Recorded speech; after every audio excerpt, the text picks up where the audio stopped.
বন্ধুরা, welcome back to my Rina Ganguly kitchen. আমার চ্যানেলে তোমাদের সবাইকে অনেক অনেক স্বাগত। আজ আমার রেসিপি হচ্ছে সম্পূর্ণ নিরামিষ পোস্ত বাটা। চলো তাহলে তোমাদের দেখাই আমি কি কি নিলাম। পোস্ত বাটা বানানোর জন্য এখানে আমি নিয়ে নিয়েছি পোস্ত, কাঁচা লঙ্কা নিয়েছি, সর্ষের তেল আর নুন। এই দিয়ে আমি পোস্ত বাটাটা বানিয়ে নেবো। প্রথমে আমি একটা মিক্সিং বোল নিয়ে নিয়েছি, এর মধ্যে পোস্তটা দিয়ে দেবো আর এতে দেব লঙ্কা। এটা শুকনো অবস্থায় আগে খানিকটা গুঁড়িয়ে নেব। মিক্সিং বোলের মধ্যে পোস্ত আর লঙ্কাটা এইভাবে আমি গুঁড়িয়ে নিয়েছি। এবারে এতে অল্প জল দেব, এটা আবার আমি ঘুরিয়ে নেব।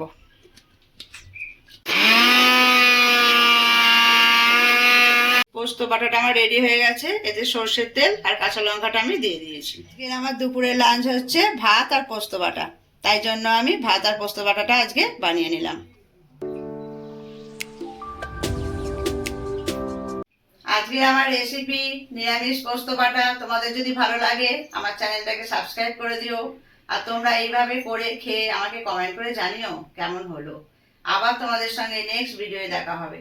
টাটা।